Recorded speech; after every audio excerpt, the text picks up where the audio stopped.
Vous savez que tous les 5 ans, chaque ministère doit élaborer une lettre de politique sectorielle qui, dans la temporalité des 5 ans à venir, cette lettre va décliner un peu ce que ce ministère devra faire.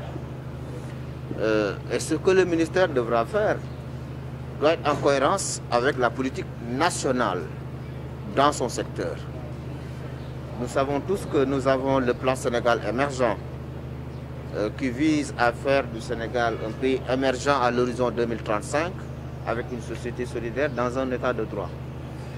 Cette vision du chef de l'État, son Excellence M. Macky Sall, se traduit en termes de décentralisation par l'acte 3 de la décentralisation qui vise à organiser le Sénégal en territoire viable, compétitif et porteur de développement durable. Mais également, nous avons le programme global des 5-3-5, les 5 initiatives, les 3 programmes phares et les 5 accès. Et tout récemment, parce que nous sommes quand même en période de pandémie, il y a le PAP 2A, le programme d'action prioritaire ajusté et accéléré. Eh bien, c'est tout cela que nous avons pris en compte pour élaborer maintenant notre politique sectorielle 2020-2024. Pourquoi 2020?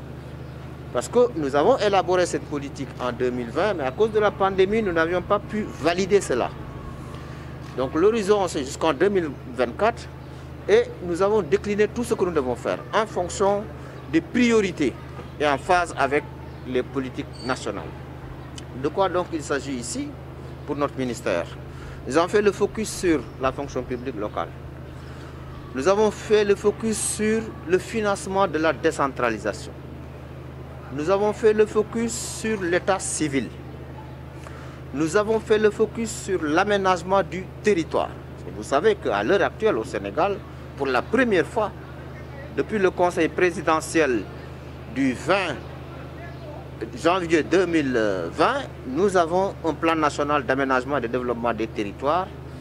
Et nous avons pour la première fois une loi d'orientation pour l'aménagement et le développement des territoires. Donc focus sur également cela. Également focus sur les projets importants que les agences qui sont ici sont en train d'exécuter. L'agence de développement municipal qui exécute un programme important qui est le PACASEN, le programme d'appui aux communes et agglomérations du Sénégal, 130 milliards de francs CFA sur 5 ans. Nous avons aussi cette même ADM qui exécute des projets importants dans le domaine de la lutte contre les inondations. Nous allons parler du projet 1 et du projet 2 qui est en train de s'exécuter à Keur-Massar. L'ADEME qui est en train aussi d'exécuter des projets importants au nord à Saint-Louis. L'avancée de la mer, le relogement des populations sinistrées avec les houles qu'il y a eu les années passées. J'ai parlé du projet PPCS et du projet CERP. Nous avons également l'ANAT, l'Agence d'aménagement du territoire, qui exécute le programme national d'aménagement du territoire. Nous avons également l'ADL, l'Agence de développement local, qui exécute des projets importants tels que le e-territoire. Nous avons également le PNDL qui exécute des projets importants tels que les pistes, la réalisation de pistes, mais aussi un projet à venir très important dans les années à venir, c'est le PACASEN rural qui va impacter 476 communes et départements pour un montant de 352 milliards. Donc c'est cette planification-là, l'état civil également, j'en ai parlé, avec la numérisation et la digitalisation de l'état civil, avec l'Union européenne pour 18 milliards. Donc vous voyez, c'est cette perspective-là, ces projets et programmes qu'il va falloir décliner maintenant chaque année pour voir et mesurer par rapport à ces objectifs-là, est-ce que nous les avons atteints ou pas.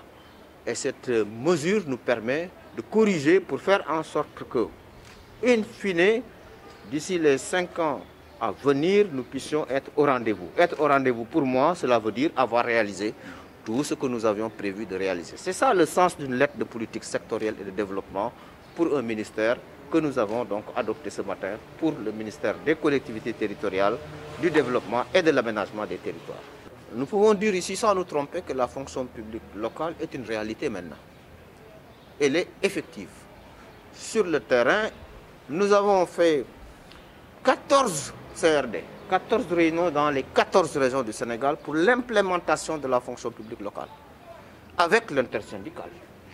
Également avec, à nos côtés, qui a eu à prendre une part active dans ce processus.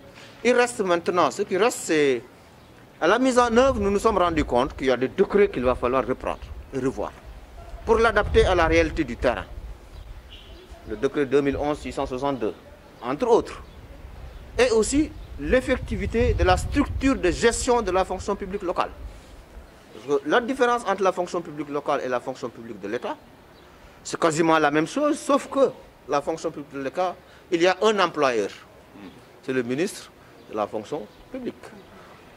Pour les collectivités territoriales, il y a 599 employeurs.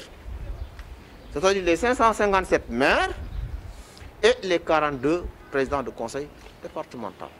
Donc il y a une certaine spécificité qui nécessite maintenant une prise en compte d'une structure dédiée pour la gestion de la fonction publique locale. Ce sont ces choses-là qui restent. Et les projets de décret sont déjà prêts.